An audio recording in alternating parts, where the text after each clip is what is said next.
यहाँ अकेली क्या कर रही हो? ऊंचाई नाप रही हूँ। गिरूंगी तो बचूंगी या मर जाऊंगी।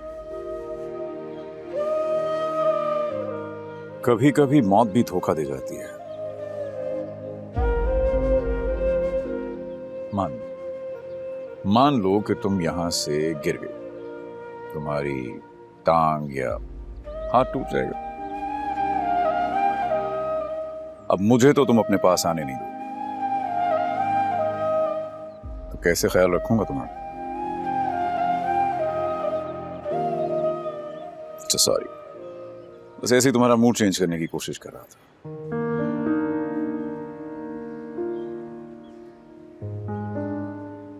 मैं जानता हूं तुम ज़ारा की बात पर नाराज हो, मगर वो बहन है मेरी, फिक्र है उसे, दिल की बुरी नहीं है। मैंने ये नहीं कहा कि वो दिल की बुरी है, लेकिन उनकी बात गलत भी नहीं है। आपको उनकी बात से इख्तलाफ नहीं करना चाहिए।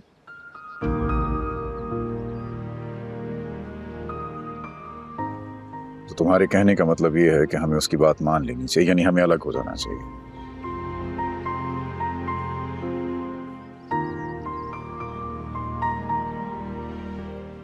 अब मैं अपनी बाकी की जिंदगी इस अफसोस के साथ नहीं गुजारना चाहता कि मैं तुम्हारे फैसले को बदल नहीं पाया। इतने दिन से मेरे साथ हो, इतना भरोसा तो कर सकती हो कि मुझे कुछ दिन और दे दो। ज्यादा नहीं, सिर्फ 30 दिन। सिर्फ 30 दिन ही तो मांग रहा हूं।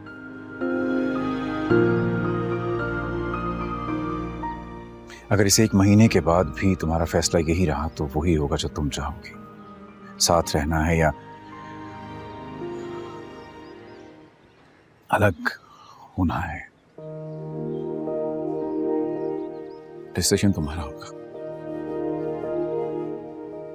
तो हम एक काम करते हैं, हम 1 महीना जो है हम दोस्त बन के रहें। सिर्फ दोस्त बन के, बिना नफरत के, बिना झगड़े के, बिना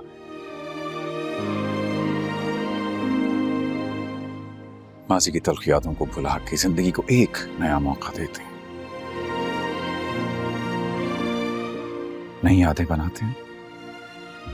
दुश्मन बनकर अलग हो जाने से बेहतर है कि हम दोस्त बन के एक दूसरे को विदा करें। ओ, जॉन ने कहा था कि नया एक रिश्ता पैदा क्यों करें हम?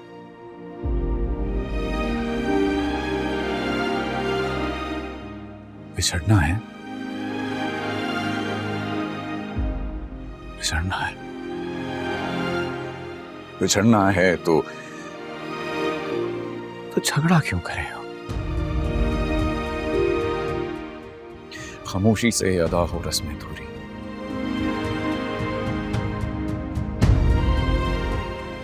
कोई हंगामा बर्पा क्यों करें हम?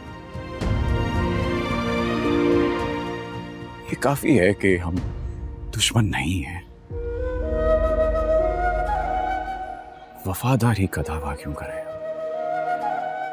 हमारी ही तमन्ना क्यों करो तुम?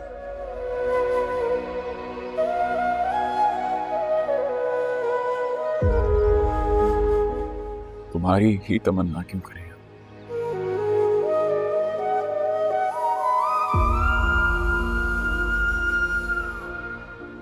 बिछड़ना है तो झगड़ा क्यों करें हम? चाहे कोई बदल में दे, मुझको सारी दुनिया दे दे, चुन लूं मैं तुझको, बाकी सब ठुकरा दूं रे।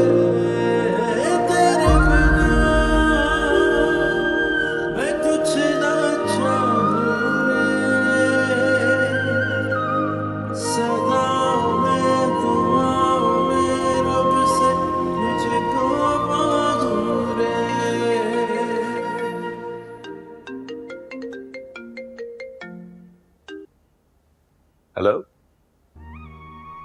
मैंने आपको डिस्टर्ब तो नहीं किया सुन साहब? अरे नहीं नहीं, कैसी बातें कर रही हैं? बिल्कुल भी आपने डिस्टर्ब नहीं किया। कहिए कैसे फोन किया? आपका शुक्रिया अदा करना था मुझे सुन साहब, इतना हौसला दिया मुझे। जिंदगी गुजर गई, किसी ने छोटे मुंह दो बोल हमदर्दी के ना बोले मुझसे, लेकिन आपने मुझे पराया होने का एहसास नहीं होने दिया। मुझे लगा मेरा कोई अपना है जिसको मेरी फिक्र है। आप बिल्कुल भी अपने आप को अकेला मत समझिए, मैं आपकी हर परेशानी में आपके साथ हूँ। इस्फान साहब, आपकी बातों से ना एक उम्मीद सी जागी है कि मेरा भी कुछ अच्छा हो सकता है।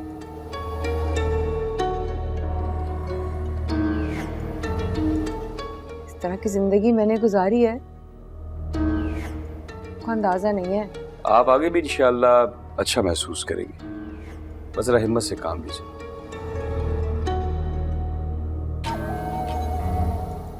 मैं कल आपको पिक कर लूंगा, मैंने अपॉइंटमेंट ले ली है। जी जी ठीक है, मैं आपका इंतजार करूंगी। आप ना निकलने से पहले मुझे फोन कर दीजिएगा ताकि आपको इंतजार ना करना पड़े। खुदा हाफिज।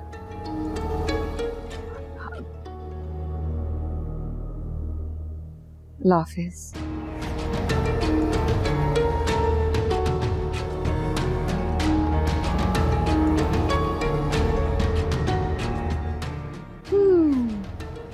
हाय ज़रका, मैंने तुमसे कहा था ज़ारा, मियाँ बीवी के मामले में पढ़ने का कोई फायदा नहीं है। हुआ क्या, जब से तुम आई हो मूड ऑफ करके बैठी हुई हो। ज़ाविया ने कभी भी मुझसे इस तरह से बात नहीं की।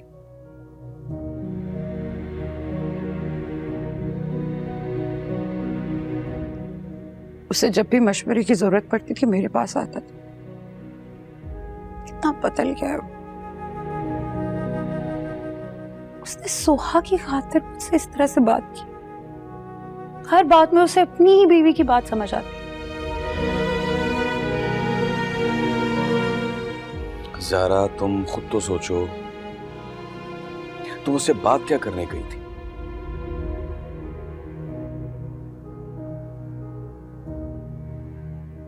अगर किरण आकर मुझे तुम्हारे खिलाफ करे तो कितना बुरा लगेगा, मुझे भी और तुम्हें भी। प्लीज इरफान, अब मुझे सोहा से ना मिलाएं। कितना ही अच्छा होता अगर सोहा भी उसका ऐसे ही ख्याल रखती जैसे मैं आपका रखती। अब सोहा जावियार का ख्याल रखे ना रखे, लड़े या मनाए, यह मियाँ बीवी का जाती मामला है ज़ारा।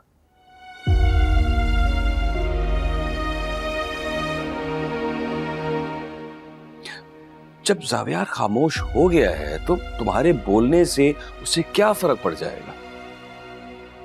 काश जावियार की शादी किरण से ही हो जाती।